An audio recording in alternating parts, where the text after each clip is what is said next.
Salut tout le monde et bienvenue dans l'antre du lutin. Alors, je sais pas si je dois me réjouir ou pas, j'ai passé une étape les amis. Oui, j'ai vendu des jeux. Vous voyez par ici là, regardez là, hop, il y a du vide. Un petit peu au-dessus, il y a du vide. À côté du Cthulhu Dismay, il y a du vide. Il y a du vide là-haut aussi. Il y a du vide en face dans les deux petites étagères. C'est pas pour ça qu'il va falloir remplir ça tout de suite. Mais ça peut aller très vite avec ce que j'attends des Kickstarter que j'ai fait il y a quelques temps. Bon, on va essayer de pas se faire submerger. Il faut parfois vendre. Oui, on peut pas jouer à tout, faut pas se leurrer. Moi, j'estime avoir une grosse ludothèque qui est déjà indécente quand on voit le prix que ça nous coûte et le temps qu'on peut y consacrer. Donc il fallait faire des choix. Pas forcément à contre-cœur, hein, on va s'expliquer, je vais vous parler un petit peu des jeux qui sont partis.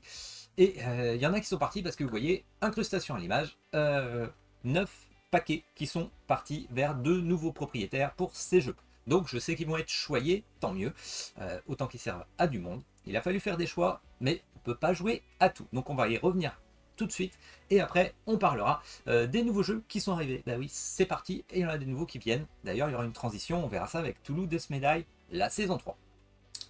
Voilà, je me suis fait une petite liste. On va commencer tranquillement, on va commencer avec Set Watch. Alors, Set Watch, un jeu que j'adore, que je ne sors pas assez souvent, effectivement, et j'avais deux Set Watch. J'avais le premier, le Set Watch classique, en version un petit peu deluxe, vous savez, parce qu'il y avait eu des rôles supplémentaires, des classes supplémentaires. Donc celui-ci, je l'ai vendu, ayant le deuxième standalone, qui est la suite, qui est Mercenaire. Oui, j'ai les deux en VF. Donc forcément, il y avait un choix à faire. Le deuxième standalone, le mercenaire, vient avec une mécanique de plus, avec un marchand. On peut s'acheter des objets. Il est légèrement plus difficile, je trouve, moi personnellement. Mais j'ai préféré garder celui-là, qui est peut-être à peine un peu évolué avec sa mécanique en plus, et un petit peu plus difficile. Moi, c'est mon ressenti. Voilà. Le premier est parfait déjà. Si vous le trouvez, franchement, c'est un très bon choix. Sachant qu'il y en a un troisième, mais qu'il n'est pas encore localisé en français. Et oui, la licence est relativement chère, apparemment, pour des faibles tirages. Donc, c'est toujours difficile pour un localisateur de se lancer. Je sais que c'est à l'étude, et je fais un coucou à David de chez Bad Book Game. Voilà, parce qu'il se pose la question depuis très longtemps. Il y a plein de fans qui attendent la suite, mais financièrement, c'est pas forcément facile de s'en sortir, parce que ce sera forcément des faibles tirages pour une licence très chère. Donc voilà, donc cette watch, j'en avais deux, autant se séparer d'un en standalone, c'est parfait, même si on pouvait mélanger les cartes avec les ennemis. Un seul suffit, j'ai préféré garder Mercenaire avec sa mécanique supplémentaire. Ensuite, une extension. Une extension que j'ai vendue, et il s'agit de Maximum Carnage de Marvel United. Je l'avais reçu avec le Kickstarter en VO. Kickstarter que j'ai vite revendu parce que finalement je me suis dit le multiverse, la boîte de base, ne m'intéresse pas. C'était vraiment, je l'avais pris justement pour compléter un petit peu et avoir des nouveaux ennemis. Parce qu'effectivement, dans Marvel United, ce qui est intéressant, et je pense que Steve, qui s'il me regarde, il sera d'accord, je te fais un coucou, tu adores ce jeu, toi aussi. Ce qui est intéressant, c'est les nouveaux ennemis. Parce que les ennemis, c'est eux qui font une nouvelle mécanique à chaque fois pour avoir vraiment de nouvelles aventures, de nouvelles parties. Donc chaque ennemi a une mécanique propre. Donc avoir une boîte de stretch goal, ça peut être intéressant parce qu'il y a plein d'ennemis, surtout à partir de la saison 2. Les boîtes de stretch goal, elles sont gavées d'ennemis. C'est en anglais, bien sûr, les boîtes de stretch goal. Mais hyper intéressant. Mais effectivement, sur le marché, on a de plus en plus d'extensions qui sont en français, qui sont sorties. Mais les extensions, c'est vrai que souvent, bah, il n'y a pas beaucoup d'ennemis dedans, sauf Maximum Carnage, qui est déjà sorti en VF. Alors, déjà, ça m'avait refroidi parce que la VF est arrivée très vite après la livraison de la version originale du Kickstarter. Donc déjà, ça m'avait refroidi. La boîte de stretch goal et la boîte de base, je savais que je les revendais. De toute façon, j'avais un acquéreur. Donc, je m'en débarrassais. Et ça m'avait permis d'avoir deux boîtes surtout d'extension que je voulais. La Maximum Carnage et la Sinister Six. Alors, Return of the Sinister Six. Je l'ai là, je suis en train de la franciser. Et rien que pour une seule boîte, on a 6 ennemis, plus un mode Sinister Six, dans lequel on se bat contre les 6 Sinister Six, justement. Le groupe contre le Spider-Man, le groupe de vilains. Donc, vu que j'ai déjà Spider-Man, alors, extension, comme je vous ai dit, un seul ennemi et Spider-Man et ses copains. Bon, voilà, c'était surtout pour mon fils que je l'avais pris. Mais les Sinister Six, c'était intéressant parce qu'une boîte avec 6 ennemis, un nouveau mode de jeu, c'était intéressant. Dans le même état d'esprit, il y a Maximum Carnage. Maximum Carnage, 6 ennemis, enfin plutôt 7, mais en individuel, on peut en jouer que 6, je crois, sur les 7. Et un mode de jeu qui est vraiment calqué sur les Sinister Six, où on joue contre les 6 ennemis. Et la version Kickstarter avait un bonus permettant de prendre d'autres méchants qui venaient des boîtes de stretch goal, des anciennes saisons, ou d'autres personnages. Par exemple, on pouvait reprendre les personnages des Sinister Six pour jouer avec ce mode maximum carnage, un petit peu Return to... c'est pas Return to of the Sinister Six, c'est un autre nom qu'ils ont mis, mais c'était un petit peu la même chose. Donc, c'était bien parce que ça me faisait 2 boîtes d'extension avec beaucoup d'ennemis, mais en même temps, le mode particulier était un peu le même. Je sors le jeu beaucoup moins souvent qu'avant. On va dire que mon fils est passé à autre chose et moi un petit peu aussi, même si j'adore le jeu. Donc, je m'en suis séparé. Voilà. Une extension en moins, finalement. Avec ce que j'ai, je me retrouve déjà avec la boîte de base qui a plusieurs ennemis. Je me retrouve avec Green Goblin, je me trouve avec les 6 des Sinister Six. Et en plus, j'ai la boîte de base des X-Men, donc encore avec des ennemis. Il y a 2 ennemis, plus 2 ennemis violets. Vous savez, c'est ceux qu'on peut jouer en héros ou en ennemi. Donc je pense que ça suffit. Je m'arrête là. Au revoir pour une extension de Marvel United. Plus, elle était en VO, mais avec son petit bonus particulier Kickstarter, au moins ça a intéressé quelqu'un. C'est parti, c'était pas perdu. Voilà. Ensuite, ah oui, là on arrive à un jeu, ben, j'ai pas réussi. J'ai pas réussi, celui-là je m'en sépare sans aucun regret. Il s'agit de Starship Captain. Starship Captain, déjà, je sais pas si vous vous rappelez, une fois j'en avais parlé dans mon humeur du lutin, quand j'avais parlé des boîtes avec aucun insert. Ah bah là alors, il n'y a rien du tout, il y a les sachets plastiques et ça je déteste ça, ça me gonfle. Voilà, alors j'ai plein de jeux où j'ai que des sachets plastiques, lequel je pourrais... voilà, je pourrais vous parler par exemple de Septima. Septima, sachet plastique, ok. Sauf que ça me gêne pas parce que le jeu il est bon. Starship Captain, voilà, c'est moi, j'ai pas accroché à la lecture des règles. Déjà, j'ai eu de gros doutes dessus. Je l'avais pas acheté bien cher. Franchement, je n'ai pas accroché. Le principe des cadets qui reviennent justement pour faire une file d'attente avant de pouvoir être réutilisés, oui, c'est pas. Ça peut être un petit peu intéressant, mais ça, on l'a déjà vu dans d'autres trucs. Par exemple, Obsession avec les gouvernants, où ça nous permet de programmer un petit peu et puis on sait qu'ils ne reviennent pas tout de suite. Voilà. Mais c'est à peu près le seul truc qui m'intéressait dans le jeu. Finalement, j'ai un jeu plutôt quelconque qui m'a pas vraiment botté. Allez, il était quasi neuf. Il est parti avec ses sachets plastiques. Allez, un de moins. Et oui, il n'y a pas que des jeux que j'appréciais non plus. Donc celui-là, ça faisait longtemps qu'il était dans ma liste. Je m'étais dit, si je vends des jeux, celui-là, il faut que je le propose. Voilà. Je pensais pas qu'il partirait, il est parti dans un lot. Il est parti dans un lot d'ailleurs à quelqu'un qui a acheté en même temps Kingdom Rush. Alors Kingdom Rush, j'ai apprécié le jeu. Vraiment. J'ai apprécié le jeu. Il a très vite décoté, donc je l'ai quasiment bradé. Vendu avec les stretch goals, donc pas mal d'aventures, énormément de rejouabilité dessus. Un vrai tower defense, on place des tours pour empêcher justement un flot continu d'ennemis qui viennent. Franchement, excellent, mais qu'est-ce qu'il est difficile, j'avais trouvé. Avec ma femme, on avait joué, on avait trouvé ça très difficile, et tellement difficile qu'en fait, ça doit faire un an et demi qu'on ne l'avait pas sorti, et on a dû faire que les 2 premiers niveaux. Voilà, un petit peu difficile, les tours qui s'en vont, c'est beau. Moi j'ai trouvé ça beaucoup trop dur, il faudrait presque faire des règles maison. Et je me sens pas de le faire. De même, il y a quelques petites choses qui m'ont gêné, qui ne dérangeront pas, peut-être pas le nouvel acquéreur. C'est la manipulation des tours.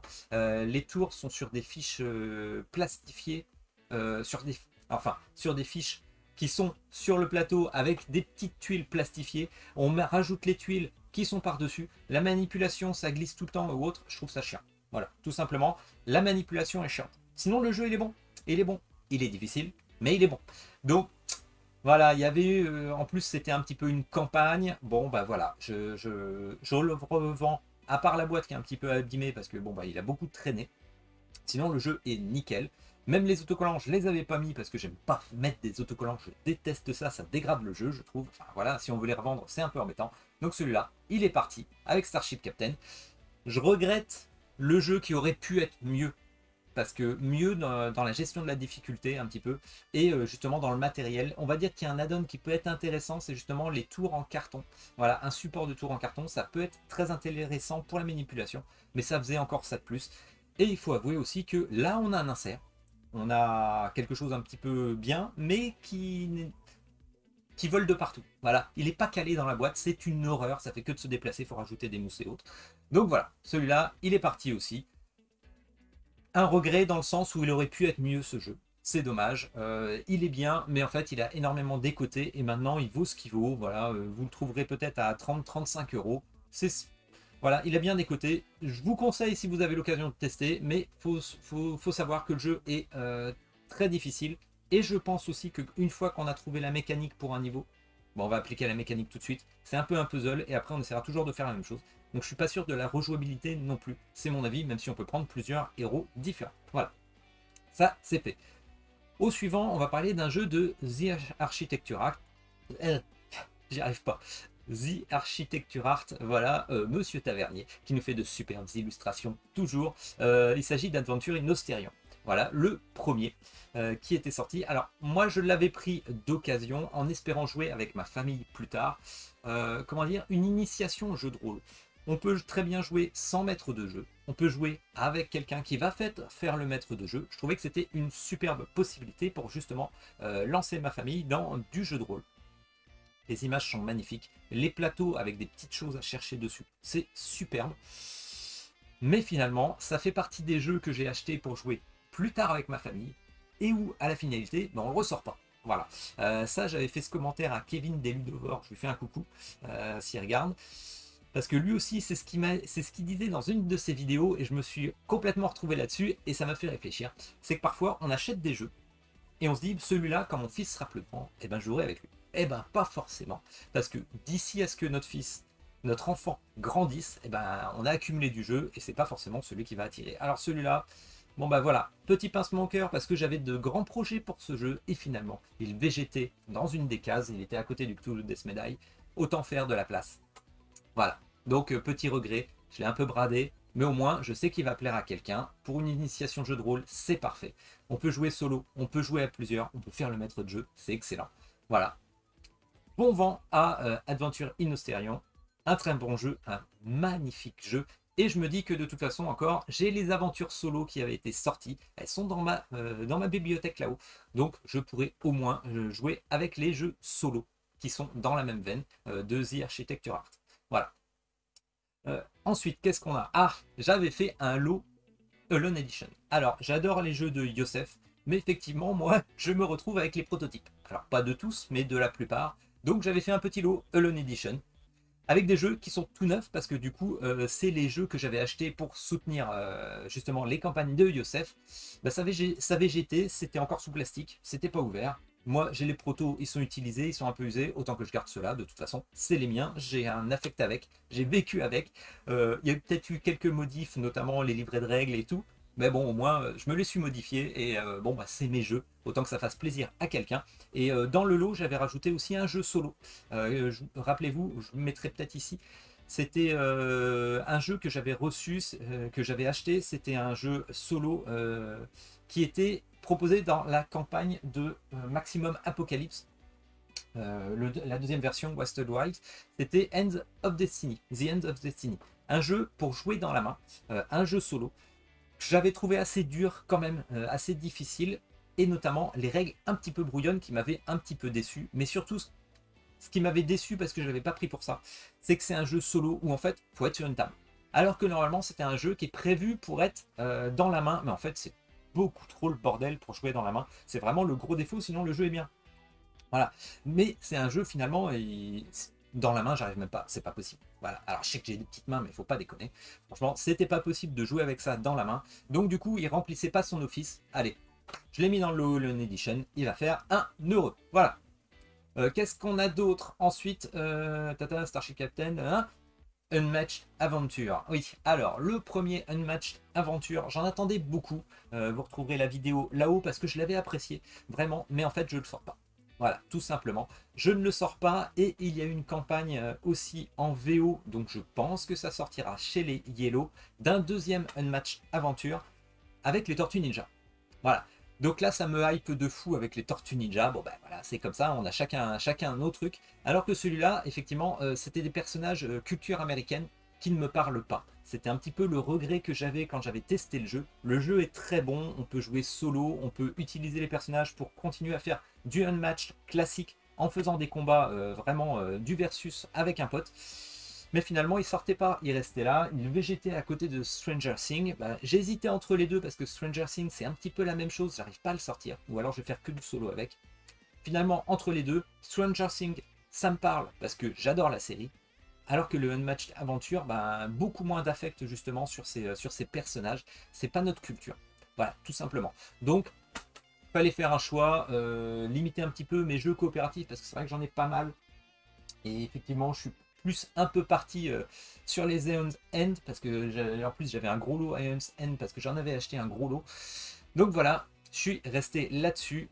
Unmatched Aventure, mais par contre, je risque peut-être de craquer quand il sera localisé en français, la suite avec les Tortues Ninja. Un gros morceau qui m'a fait pas mal de place là-haut, à côté de Dice Road, la version aventure. Et oui, l'extension qui permet à jouer à Dice Throne en mode aventure, à plusieurs, en coopératif, dans un donjon. On se bat contre des monstres, avec justement les personnages de Dice Throne, quelle que soit la saison que vous avez, que ce soit la saison 1, la saison 2, la version Marvel, vous pouvez les sortir et jouer contre les personnages, contre les monstres dans un donjon en aventure, jusqu'à vous battre contre un boss. Qu'est-ce qui m'a gêné dedans? Déjà, je suis un peu le seul à jouer à Dice Throne à la maison parce que sinon on joue que des petites parties comme ça. C'est vrai que le fun de Dice Throne, c'est de le sortir, se faire une partie et puis le ranger. Voilà, c'est du combat, c'est facile, c'est sympa. Le Adventure, finalement, si c'est pour faire un donjon en coop, bah, j'ai plein d'autres jeux pour jouer en coop. Voilà, tout simplement. Vous voyez, bon, Toulouse Death Medai, c'est un peu particulier parce que c'est pas, c'est Ameritrash Boss Battler, mais Arceus, c'est du donjon en campagne. Il y a un mode one shot aussi. On peut faire du zombicide. J'ai le Aliens aussi. J'ai du Massive Darkness. J'ai plein de choses pour faire des donjons. Voilà. Alors, si je veux faire des donjons, bah, je peux passer à autre chose plutôt que de sortir une boîte avec un personnage de Dice Throne et ressortir encore une autre boîte pour la partie aventure. La partie aventure qui est en plus en campagne. Voilà. Alors, en campagne, et en plus, je peux vous dire que c'est un petit peu un die and retry parce que de toute façon on monte en puissance. Faut presque perdre pour réussir à monter après. Donc bon, la rejouabilité je la sentais pas forcément non plus. Le fait d'avoir des difficultés à le ressortir. Voilà. C'est pas du one shot en plus. Donc ça me gênait un petit peu. Alors que il y a eu une campagne justement avec une extension one shot. Et ça encore je trouve ça dommage parce que si j'ai bien compris, l'extension one shot pour Dice Throne Aventure ne va pas être un standalone. Alors ça, grosse déception. Parce que du coup, imaginez, pour jouer, il vous faudra un personnage de Dice Throne. Donc moi, c'est vrai que j'ai la grosse boîte, mais vous pourrez peut-être avoir qu'une des boîtes du haut, simplement. Donc ça fait quand même une boîte. On sort le Dice Throne Aventure pour en plus ajouter l'extension solo. Je trouve que ça fait peut-être un peu beaucoup, alors que c'est vraiment ce qui aurait dû être de base, avoir du solo, pardon, du one shot, vraiment. Non, ça va faire trop. On va pas sortir 3 boîtes pour faire une partie one shot. Non, c'est vraiment trop le bordel. Donc, je pense pas m'être trompé. J'ai l'impression que c'est pas un standalone. C'est encore un add-on pour faire du one shot. Non, c'est pas possible. Voilà. Donc, je me suis décidé. Dice Throne Adventure, ça peut être un excellent jeu, mais finalement pas pour moi. Tout simplement, pas pour moi, pas pour ma famille, pas pour mon entourage. Voilà. Il fera un heureux, j'en suis sûr. En plus, qualité du matos excellente. Il n'y a rien à redire. Alors, j'ai fait un peu le tour. Il me reste un gros lot que j'ai vendu. J'ai reçu, comme vous le voyez, tout le Death Medai, la saison 3. Ça faisait longtemps qu'on l'attendait, elle s'est fait attendre. Et ça a été un petit peu le soufflet depuis quelques temps avec Cool Mini Hornet. Et oui, le soufflet qui redescend. Pourquoi?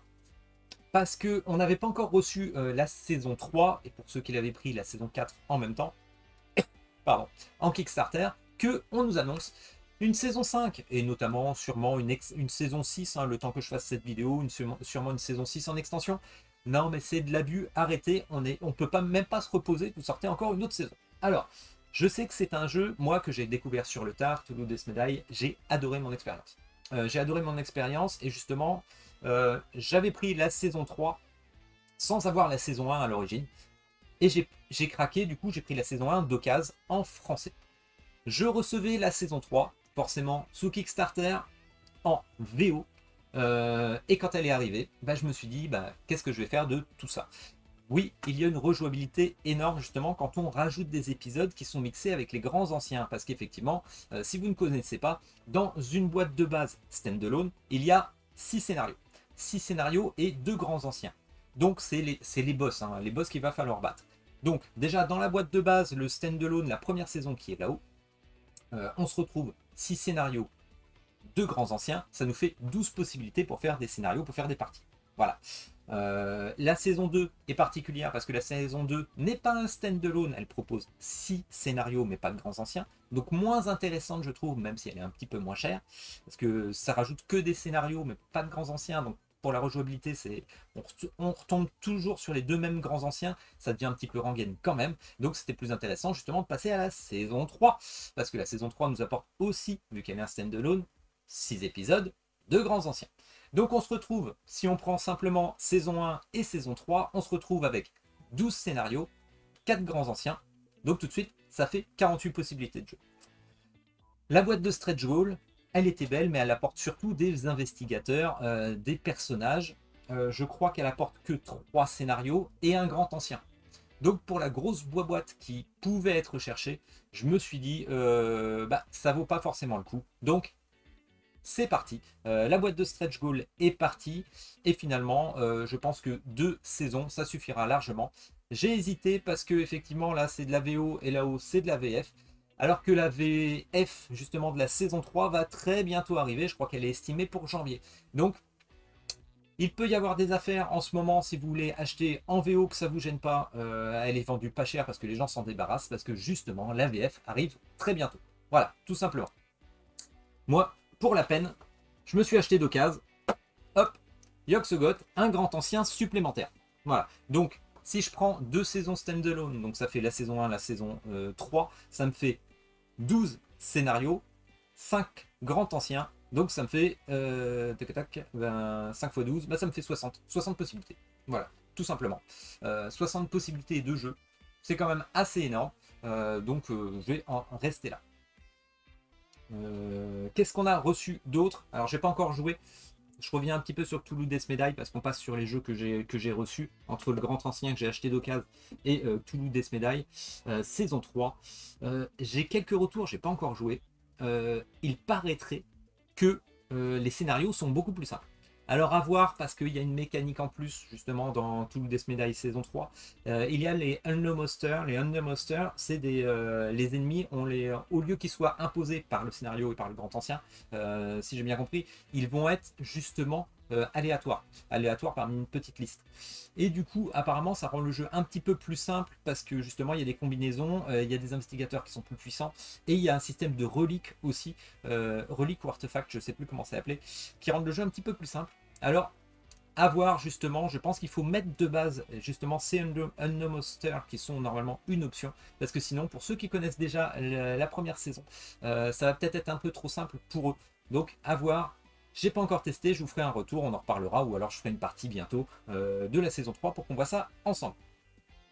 Dans les arrivées également, donc vous voyez ça me faisait ma transition, hein, Toulouse Death Medaille saison 3, hop, un peu de partie, un peu de resté, et également dans le lot que j'avais vendu, j'ai vendu des extensions de Massive Darkness 2 qui me restaient, et puis les BD, les comics books, Black Plague et Toulouse Death Medaille volume 2, je les avais finalement, je les avais pas déballés, ça servait à rien que ça reste et que ça végète, voilà, tout simplement, avec les figurines et des scénarios. Dans les arrivées, outre Toulouse Death Medaille saison 3 et le grand ancien, je remercie donc Panic Game qui m'a envoyé 2 épisodes de la saison 2 de Final Girl. Alors Final Girl, vous savez, j'avais fait des vidéos. J'ai adoré ce principe de pouvoir mélanger les tueurs en série avec des environnements différents. Franchement, un jeu excellent. Qui plaît ou qui ne plaît pas, parce qu'il y a, comment dire, il y a du random. Vraiment, il y a beaucoup d'aléatoires, effectivement, mais c'est ça qui fait un petit peu sa force, parce qu'on ne sait jamais à quoi s'attendre. Il y a de l'aléatoire au placement pour le tirage des objets. Il y a de l'aléatoire, justement, avec des petites cartes comme ça. Voilà, pour la situation de départ dans notre zone, avec où est placé le tueur ou pas. Il y a des dés, et oui, c'est un jeu dans lequel il y a des dés, donc forcément, il y a de l'aléatoire. Bon, pas mal d'aléatoires, notamment même pour les points de vie finaux, parce qu'effectivement, autant la Final Girl que l'ennemi, on a un dernier jeton, on ne sait pas combien de points de vie il nous reste à la fin. Peut-être qu'on est mort, peut-être que finalement c'est comme si on ressuscitait. On a le dernier soubresaut pour repartir au combat et essayer de battre le tueur en série. Ou alors c'est lui, il va encore se relever. Et oui, comme dans les bons films d'horreur, finalement on croit qu'il est fini, qu'on l'a achevé. Non, il est encore là. Et ben voilà. Encore aléatoire parce qu'à chaque fois c'est géré par un jeton qu'on tire au début de la partie. Peut-être qu'il n'y a rien derrière, peut-être qu'il y a 3 points de vie. Voilà, tout simplement. Donc, c'est pour ça qu'il y a des détracteurs à ce jeu. Moi, je l'adore parce qu'il y a pas mal de difficultés. C'est un petit peu du puzzle aussi à chaque fois avec quelle est un peu la technique de ce tueur, comment est-ce que je peux m'en sortir. Mais vu qu'en plus on peut mixer le tueur avec justement un nouvel environnement, chaque boîte, chaque aventure est un petit peu différente. Là, je me retrouve donc avec deux nouveaux scénarios que j'ai reçus. Le premier, Evomorph dans l'USS Conrad.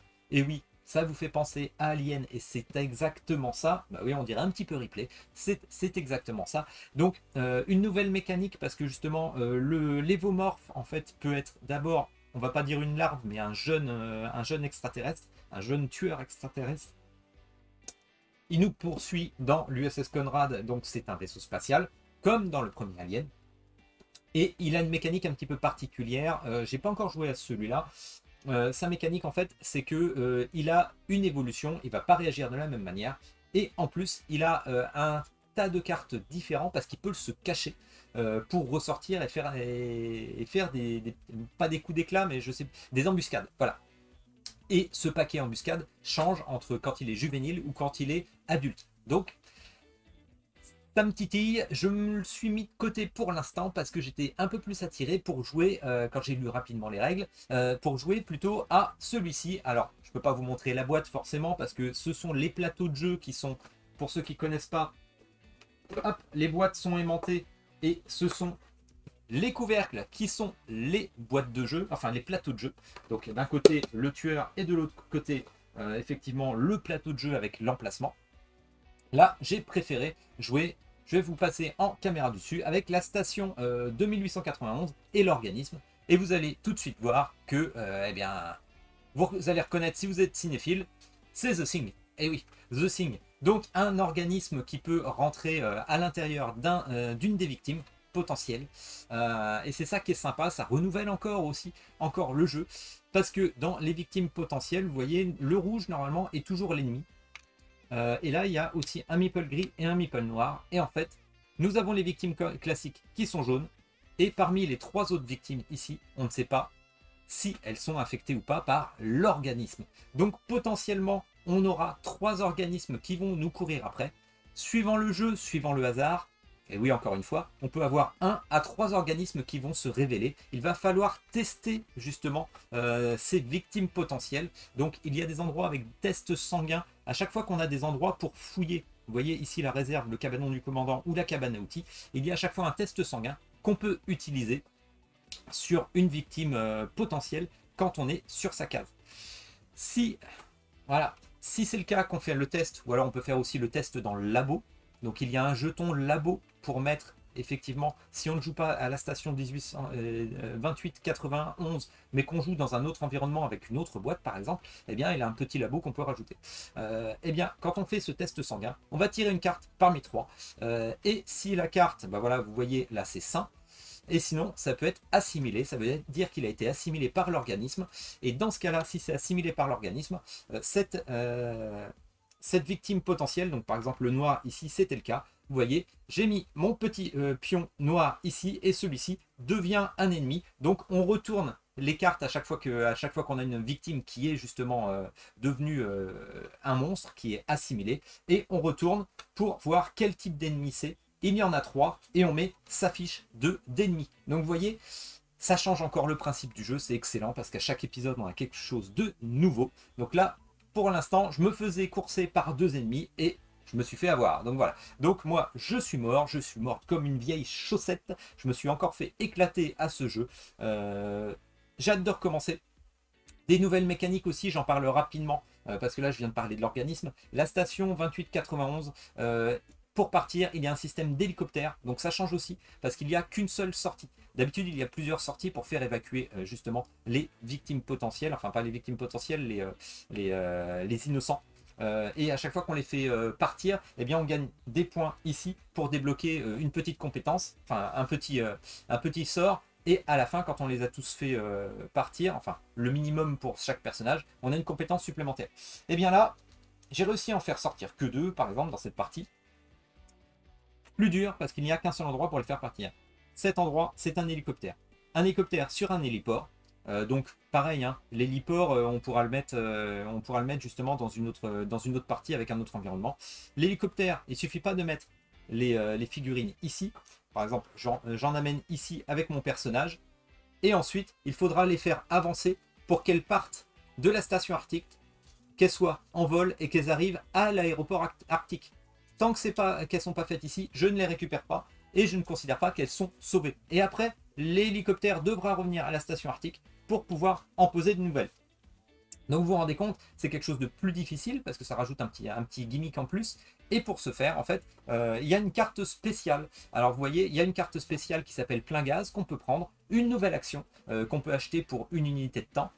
Mais du coup, on peut se rater, on peut avoir 2 déplacements sur cette case-là. Il faut que ça parte, il faut que ça revienne pour pouvoir mettre d'autres innocents.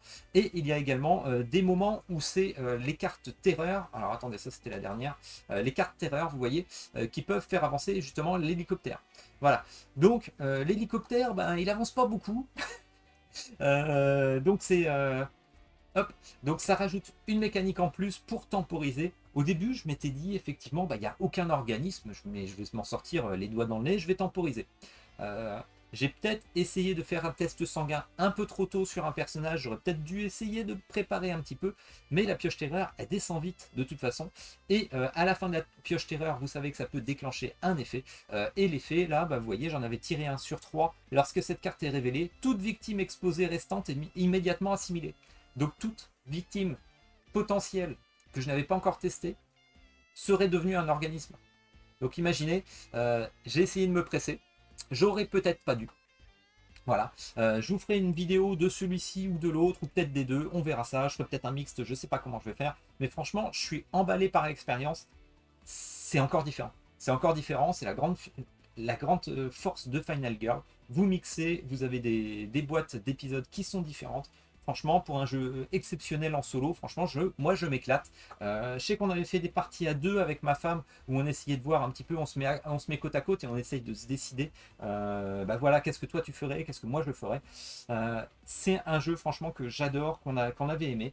On fera des sessions, je vous en filmerai. Voilà. Hop, alors je reviens sur la caméra frontale, enfin caméra frontale, la caméra de face, parce que la frontale ce serait ici, vous auriez la gerbe, parce que j'aurais bougé de partout, je bouge beaucoup la tête moi.